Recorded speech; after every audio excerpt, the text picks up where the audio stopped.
The Senate Judiciary Committee hearing room buzzed with anticipation on October 7, 2025.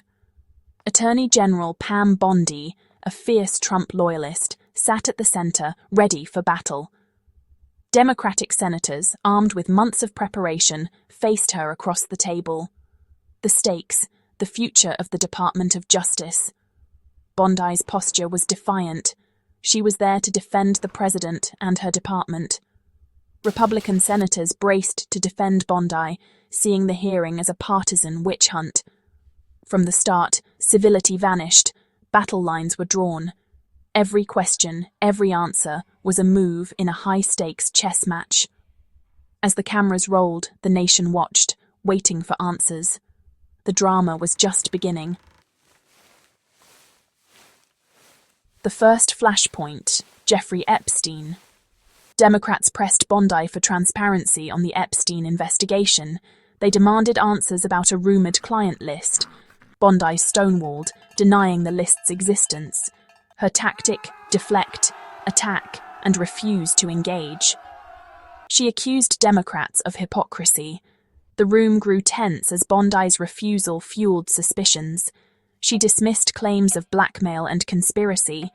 Bondi's strategy was clear: deny, deflect, and go on the offensive.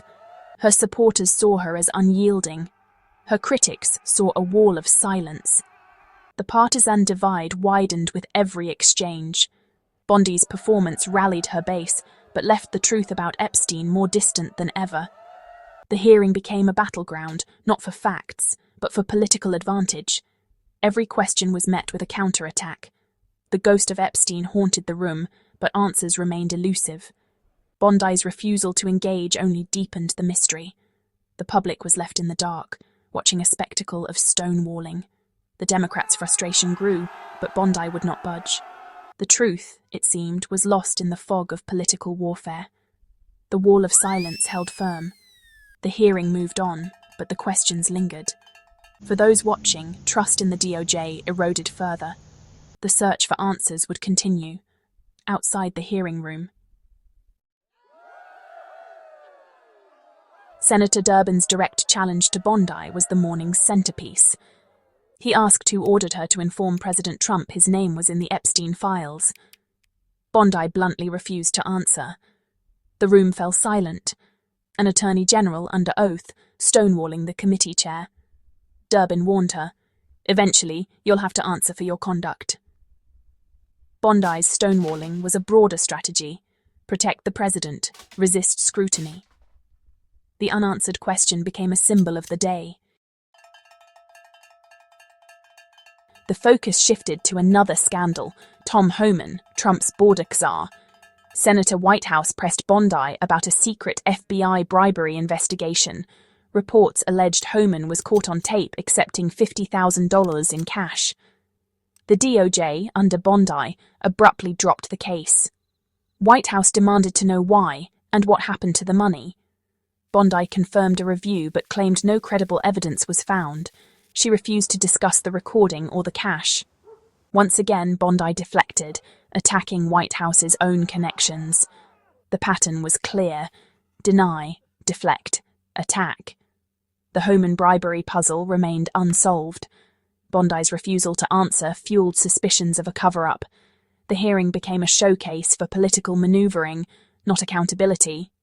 Bondi's strategy: protect allies, shut down inquiry. The public was left with more questions than answers. The committee's frustration mounted. The DOJ's credibility took another hit. Bondi's performance was consistent, unyielding, combative, and opaque. The truth about Homan, like Epstein, remained out of reach. The hearing moved on, but the shadow of scandal lingered. The wall of silence grew higher. The search for answers continued. The scandals, Epstein, Homan, were symptoms of a larger problem. Democrats saw a DOJ transformed into a political weapon. Senator Durbin accused Bondi of using the DOJ as Trump's shield and sword. Dropped investigations protected allies. New prosecutions targeted enemies. The case of Lindsay Halligan, a Trump loyalist promoted after her predecessor refused to indict Trump's adversaries, was cited as proof. Senator Schiff noted Trump's public calls for Bondi to prosecute his rivals. The line between politics and justice had vanished. Bondi rejected the accusations, claiming she was restoring integrity to a politicized department. She dismissed concerns as partisan theatrics. Her combative tone and refusal to answer questions did little to reassure critics. The DOJ's image as an impartial institution was in tatters. The hearing became a debate over the very nature of American justice. Bondi's supporters saw her as principled. Her critics saw a partisan enforcer. The stakes were nothing less than the rule of law. The committee was left divided, with no resolution in sight. The politicization of justice was now a national crisis. The battle lines were drawn for the fights ahead. The hearing turned to two flashpoints, the Comey indictment and the January 6th investigation. Bondi was accused of punishing Trump's enemies and shielding his allies. The Comey indictment, following Trump's public demands, raised questions of political motivation. Bondi confirmed she was the Pam Trump referenced, but refused to discuss White House conversations. She insisted the indictment was impartial, blaming a liberal grand jury. On January 6th, Bondi joined Republicans in condemning the prior DOJ's investigation. She called special counsel Jack Smith's probe a wasteful, unconstitutional witch hunt. Bondi painted investigators as villains, rewriting the narrative. She defended Republican senators under scrutiny, ignoring exaggerations and false claims. Her message: old investigations were illegitimate, new ones righteous. Justice, it seemed, depended on political allegiance. The hearing became a stage for partisan score settling. Bondi's critics saw a DOJ weaponized for political ends. Her supporters saw her as a defender against overreach. The truth was lost in the crossfire. The committee's trust in the DOJ eroded further. The nation watched, divided and uncertain. The hearing shifted to domestic policy, the deployment of the National Guard to cities like Chicago. Democrats questioned the legal basis and DOJ's role in sending troops. Bondi dodged, refusing to discuss her involvement or legal justifications. Instead, she attacked Senator Durbin, accusing him of failing to protect his constituents. "The National Guard are on the way to Chicago," she declared, turning the hearing into political theatre. The exchange became a campaign rally, not a legal discussion. Bondi's strategy: ignore substance, create conflict, deliver soundbites. She spoke past the committee, aiming for the cameras and voters. The hearing became a showcase for political posturing. Durbin's search for clarity was met with a political broadside. The crowd murmured as the spectacle unfolded. Bondi's performance energized her base and frustrated her critics. The legal questions remained unanswered. The hearing's purpose was lost in the noise. The divide between law and politics grew wider. The committee was left with more questions than answers. The hearing moved on, but the damage was done. The nation watched, weary of the spectacle. The search for truth continued. Bondi didn't just defend, she attacked.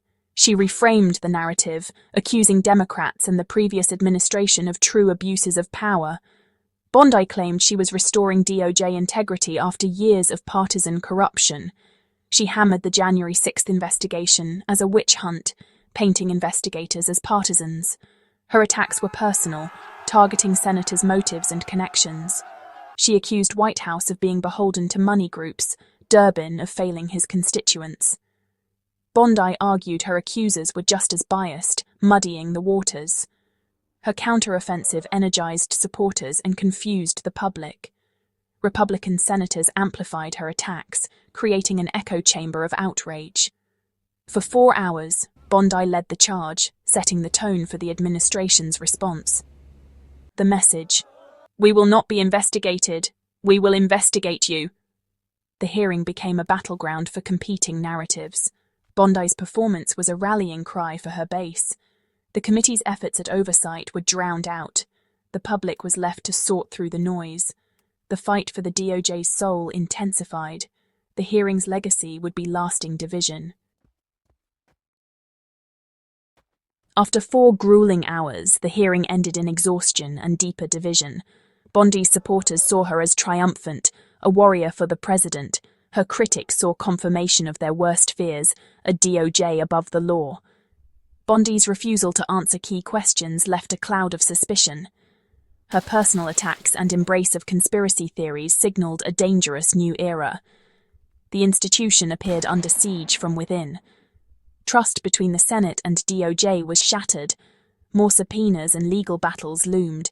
The fight would move from the hearing room to the courts. The American people were left with few answers, only political theatre. Bondi's performance was about loyalty and strength, not transparency. The DOJ was now at the centre of a political storm. The forecast, continued turbulence. The battle for accountability was far from over. The nation braced for what comes next.